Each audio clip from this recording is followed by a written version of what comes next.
I found something easy I could do that led to fortune, and I did not neglect to do it. Major reason for not having everything you want in America. Major reason for not having more of what you want in America. More health, more money, more power, more influence, more everything. Major reason why you don't get it. Simple answer. Neglect. Neglect. And here's the problem with neglect. It starts as an infection. And if you don't take care of it, it becomes a disease. And here's what else is the problem. One neglect leads to another.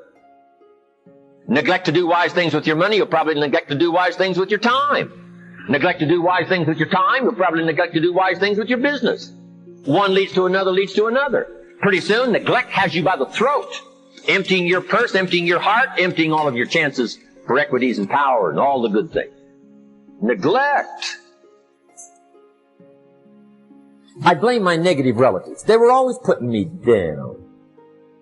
I blame my cynical neighbors. They're just selfish, looking out for themselves. Won't loan you money? They were on my list.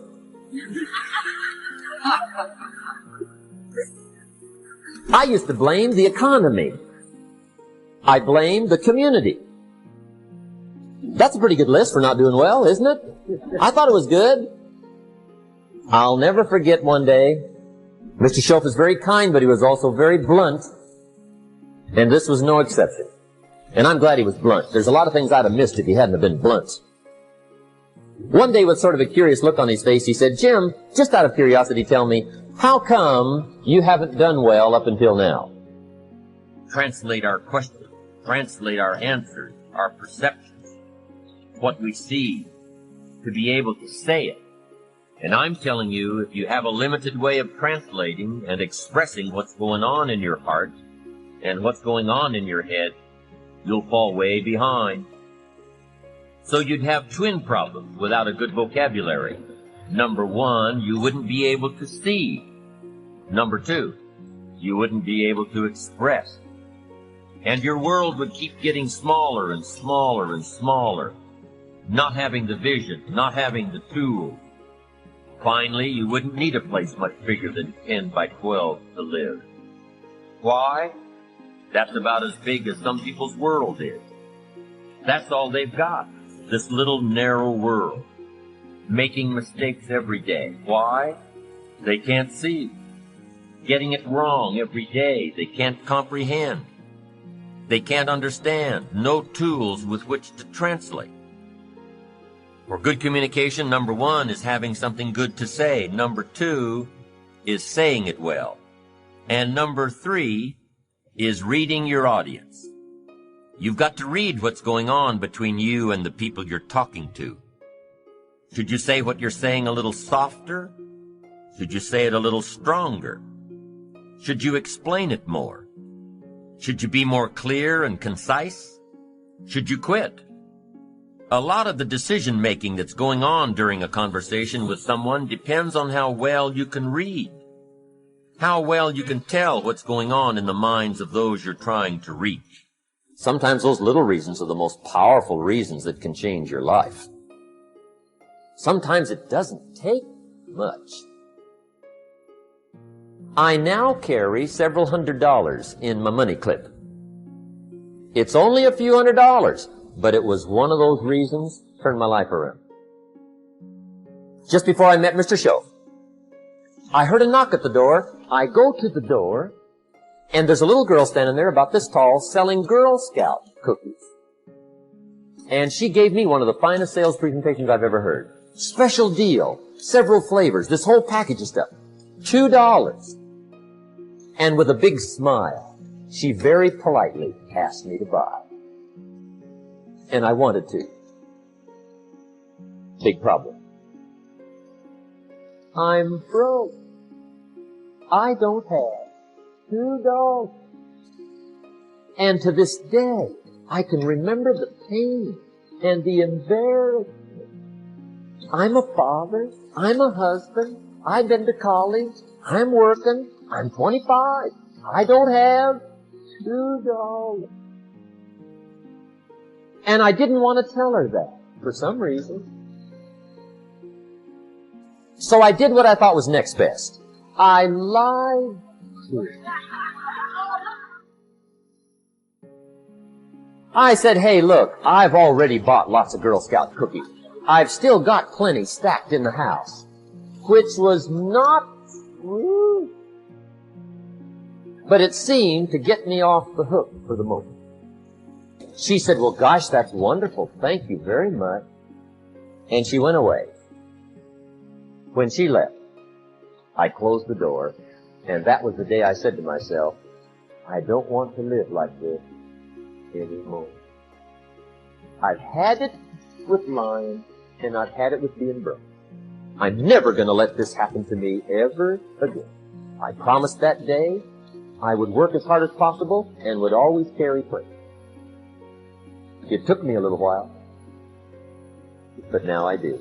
It was one of those reasons.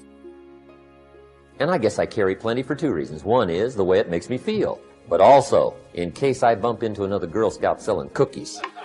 Right? I'm ready.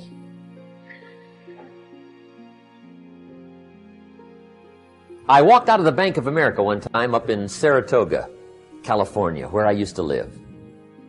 Two little girls selling candy right outside the bank. Good place. Some girls' organization they're working for, right? I come walking out of the bank. This first little girl walks up to me. She said, Mister, would you like to buy some candy? I said, I probably would. What kind is it? She said, it's almond roca. I said, my gosh, that's my favorite. She said, wonderful. I said, how much is it? She said, it's just $2. I thought, incredible. I said, how many boxes of that candy have you got? She said, 5. And her little friend was there. She was selling candy too. I said, how many boxes have you got? She said, I've got 4. I said, that's 9. I'll take them all. They said, really? I said, yeah, it's my favorite. I've got some friends. I'll pass them around. They got so excited, put all this candy together. I reached in my pocket and gave them the $18. When I've got the candy and they've got the money, that first little girl looked up at me. She said, Mister, you are really something. Probably one of the most frustrating experiences in life is looking for an above-average job with above-average pay without becoming an above-average person. It's called frustration.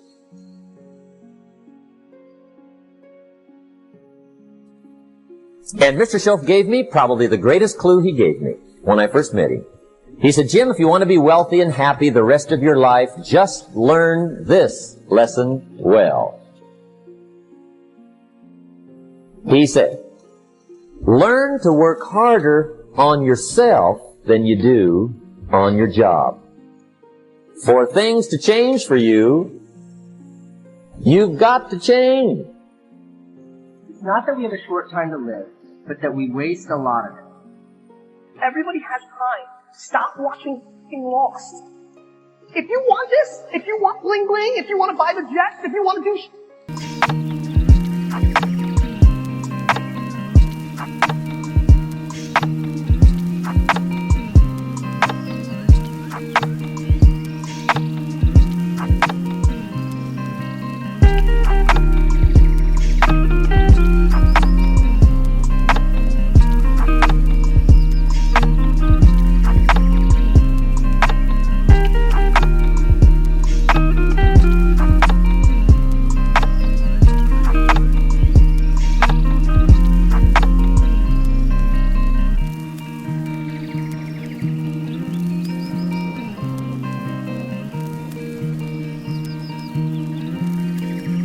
work. Ultimately, you will get to the top of the mountain.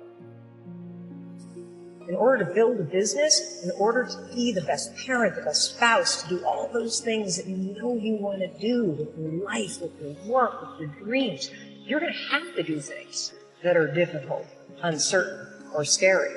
See, Nelson Mandela did it. He just did it not knowing if it were right. Mahatma Gandhi just did it, not knowing if it were right. Mother Teresa just did it, not looking for affirmation or confirmation. Is this right?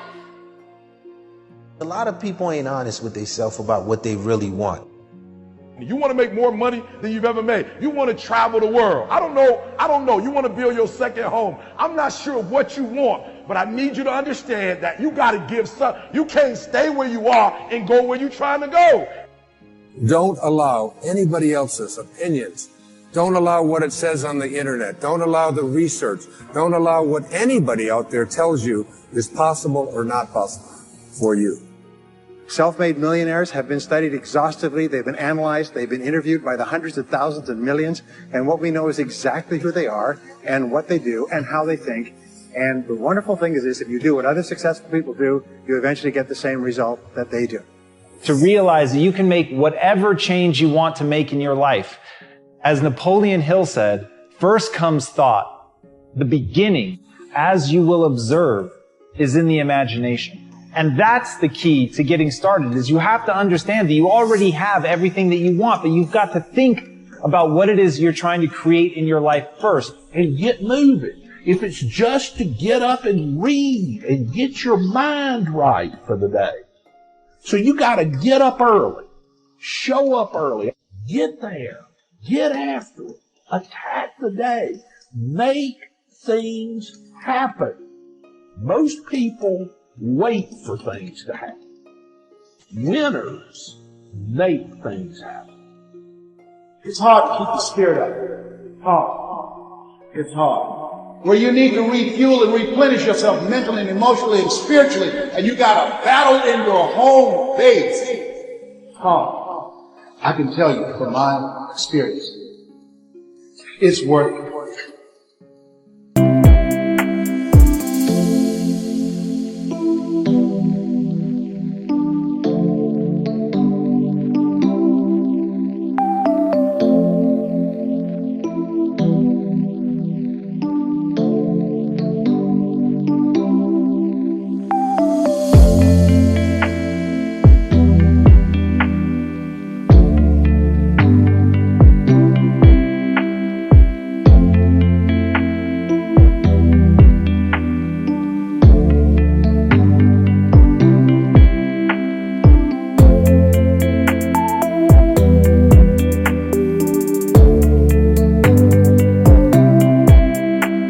Once I stopped asking that question and I started thinking about really who I could become and really harnessing the human ability to adapt. What people need to understand, humans have become the apex predator not by being the strongest, not even by being the most intelligent.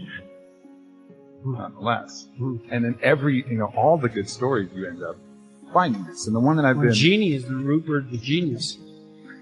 So, right. and it's a really interesting idea because the genie is something that's, as Robin Williams said, unlimited power, tiny little living space.